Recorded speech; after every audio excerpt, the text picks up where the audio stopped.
नमस्कार दोस्तों, व्रत मुहूर्त डायरीज में आप सभी का स्वागत है। आज हम सुनेंगे चैत्र मास के शुक्ल पक्ष की कामदा एकादशी की व्रत कथा।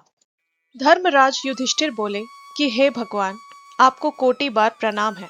मैं आपसे प्रार्थना करता हूँ कि आप कृपा कर चैत्र मास के शुक्ल पक्ष की एकादशी का वर्णन कीजिए। श्री कृष्ण भगवान बोले कि हे राजन, आप एक पुरानी कथा सुनिए जिसको वशिष्ठ जी ने राजा दिलीप से कही थी।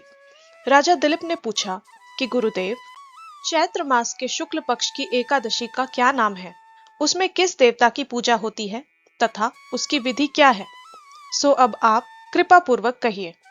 महर्षि वशिष्ठ जी बोले, हे राजन, चैत्र मास के शुक्ल पक्ष की एकादशी का नाम कामदा है। यह पापों को नष्ट कर देती है।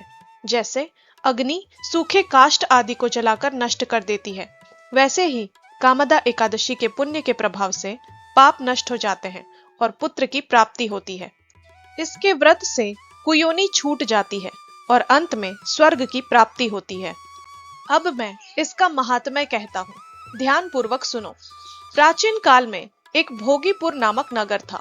वहां पर अनेक ऐश्वर्यों से युक्त पुंडरीक नाम का एक राजा राज्य करता था। वहां अनेकों अप्सरा, गंधर्व, किन्नर आदि वास करते थे। उसी जगह ललिता और ललित नाम के स्त्री पुरुष अत्यंत वैभवशाली घर में निवास करते हुए विहार किया करते थे। वे दोनों एक दूसरे से बहुत प्रेम करते थे और अलग हो जाने पर व्याकुल हो जाते थे। एक समय राजा पुंडरीक गंधर्व सहित सभा में शोभायमान थे। उस जगह ललित गंधर्व भी उनके साथ गाना गा रहे थे और उनकी प्रियतमा ललिता उस जगह नहीं थी। इससे वह उसको याद करने के कारण अशुद्ध गाना गाने लगे। नागराज करकोटक ने राजा पुंडरिक से इसकी शिकायत की। इस पर राजा पुंडरिक ने श्राप दे दिया कि अरे दुष्ट, तुम मेरे सामने गाता हुआ भी अपनी स्त्री का स्मरण कर रहा है। इससे तू कच्चे मांस और मनुष्य को खाने वाला राक्षस होगा। तू महापापी है, अपने कर्म का अब तू फल भोग। राजा पुंडरिक के श्राप से वह ललित गंधर्व उसी समय एक विकराल राक्षस हो गया। उसका मुख भयानक हो गया। उसके नेत्र सूर्य चंद्र के समान प्रदीप्त होने लगे। मुख से अग्नि निकलने लगी। उसकी नाक पर्वत की कंदरा के समान विशाल हो गई और गर्दन पहाड़ के समान लगने लगे। उसके सिर के बाल पर्वत पर उगने वाले वृक्षों के समान दिखाई देने लगे। उसकी भुजाएं 2-2 योजन लंबी हो गई और इस तरह उसका 8 योजन शरीर हो गया।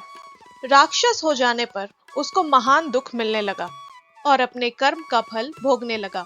जब ललिता को अपने प्रियतम ललित का ऐसा हाल मालूम हुआ तो वह बहुत दुखी हुई।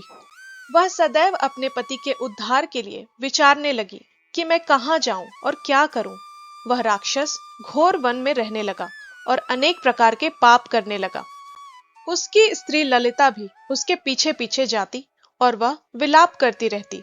एक दिन वह अपने पति के पीछे घूमते घूमते विंध्याचल पर्वत चली गई। उसने उस जगह ऋषि श्रृंगी का आश्रम देखा। वह शीघ्र ही उस आश्रम के पास गई और उस ऋषि के सम्मुख जाकर विनय करने लगी। उसे देखकर ऋषि श्रृंगी बोले, हे सुभगे, तुम कौन हो और यहाँ किस लिए आई हो? ललिता बोली, हे मुनि, मैं वीर धनवा नामक गंधर्व की कन्या ललिता हूँ। मेरे पति राजा पुंडरिक के श्राप से एक भयानक राक्षस हो गए हैं। उससे मुझको महान दुख हो रहा है। आप उसे राक्षस योनि से छूटने का कोई श्रेष्ठ उपाय बतलाइए। तब ऋषि श्रृंगी बोले, अरे गंधर्व कन्या ललिता, अब चैत्र मास के शुक्ल पक्ष की एकादशी आने वाली है। उसका नाम कामदा एकादशी है।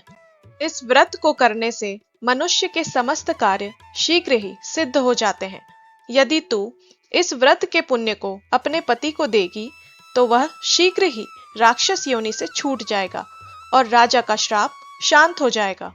मुनि के ऐसे वचनों को सुनकर ललिता ने आनंद पूर्वक कामदा एकादशी का व्रत किया और द्वादशी के दिन ब्राह्मणों के सामने अपने व्रत का फल अपने पति को दे दिया और भगवान से प्रार्थना करने लगी, हे प्रभु, मैंने जो यह व्रत किया है उसका फल मेरे पतिदेव को मिले, जिससे उनकी राक्षस योनि शीघ्र ही छूट जाए।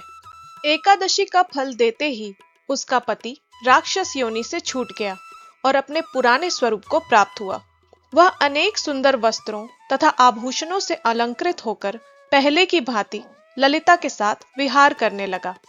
कामदा एकादशी के प्रभाव से वह पहले की भांति अब अधिक सुंदर हो गए और पुष्पक विमान पर बैठकर स्वर्गलोक को चले गए। हे राजन, इस व्रत को विधि पूर्वक करने से समस्त पाप नष्ट हो जाते हैं। इसके व्रत से मनुष्य ब्रह्म इत्यादि के पाप और राक्षस आदि की योनि से छूट जाते हैं। संसार में इससे महान कोई दूसरा व्रत नहीं है। इसकी कथा व महात्म्य के श्रवण व पठन से वाजपेय यज्ञ का फल प्राप्त होता है।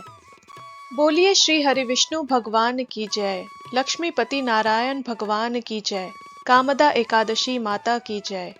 ओम नमो भगवते वासुदेवाय नमः। जय श्री हरि। व्रत, मुहूर्त और त्योहार से जुड़ी ऐसी ही और उपयोगी जानकारियां प्राप्त करने के लिए हमारे चैनल व्रत मुहूर्त डायरीज को अभी सब्सक्राइब करें।